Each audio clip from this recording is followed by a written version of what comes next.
Bagaimanakah rasanya dikeluarkan atau diusir ketika sedang melakukan dakwah?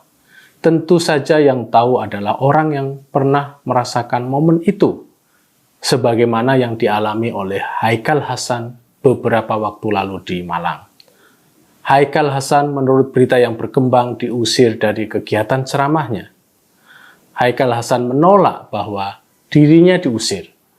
Sementara itu pihak yang mengusir Haikal Hasan justru mengatakan jika kota Malang tidak mau dikotori dengan radikalisme.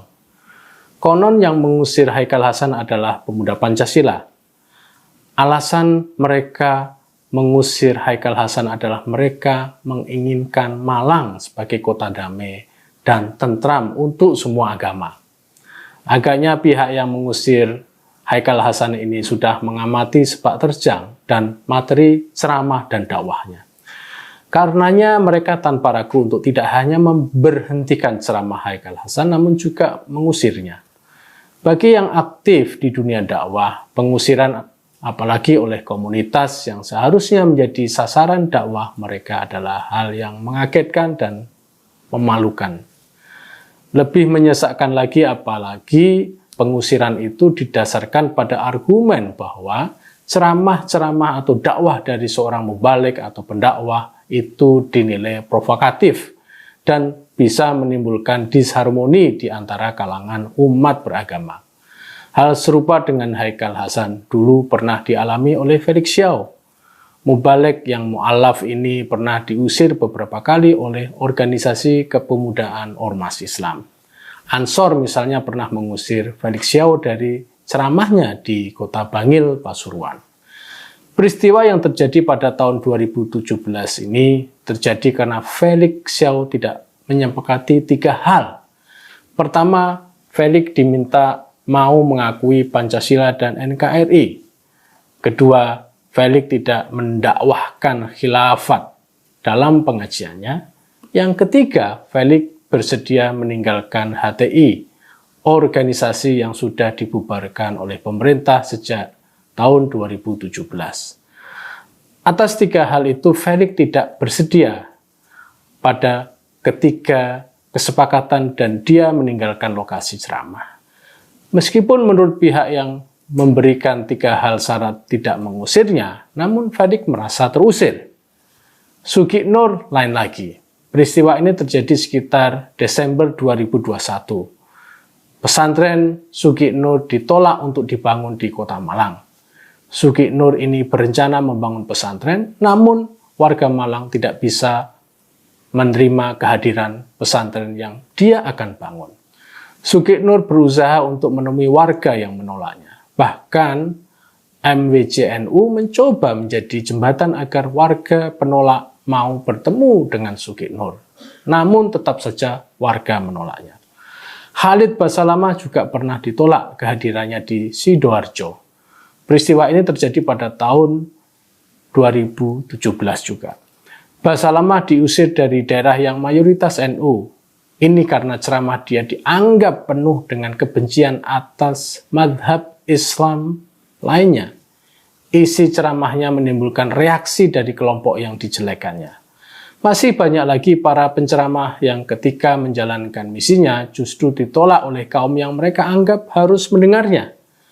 Beginilah memang yang terjadi apabila si penceramah yang tidak bisa membawa diri dan sekali lagi memiliki perbedaan dengan kelompok mainstream Islam. Tidak hanya berbeda, namun seringkali ceramah-ceramah model ini semakin melempar api panas yang mudah membakar. Apalagi itu memang ditujukan untuk menyerang keyakinan tertentu. Ada yang berpendapat jika seharusnya pengusiran tidak perlu terjadi. Cukup dengan menasihati atau membuat kegiatan yang setara. Ceramah dibalas ceramah atau ngaji dibalas ngaji, perseorangan dibalas perseorangan, dan lain sebagainya. Cara demikian pasti sudah pernah dilakukan berkali-kali oleh masyarakat. Ya, sebut saja masyarakat merasa terpanggil untuk menjaga wilayah mereka dari kemungkinan terjadi polarisasi akibat ceramah keagamaan yang provokatif. Mereka anggap cara lain dialog sudah dilakukan namun tidak efektif. Maka cara menolak kehadiran si penceramah atau mubalik, inilah yang mereka lakukan. Sebagaimana hak untuk penceramah untuk hadir, maka hak masyarakat juga untuk tidak mau menerima kehadiran si penceramah atau si mubalik ini. Balik lagi pada Haikal Hasan. Pengusiran dirinya ini pasti tidak disadarinya. Biasanya pihak yang diusir menyalahkan pihak yang mengusir.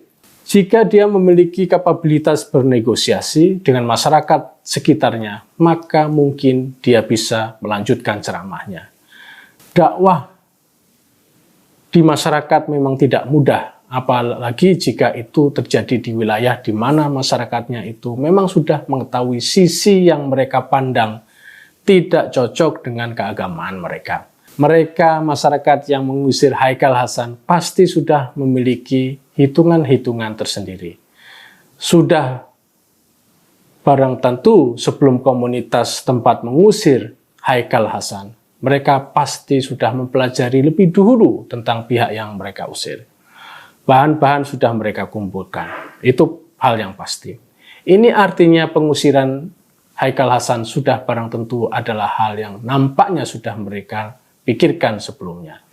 Pada sisi lain, para penceramah sebagaimana Felix, Basalamah, dan sebagainya tidak mau atau merasa tinggi hati untuk berintrospeksi pada diri mereka sendiri.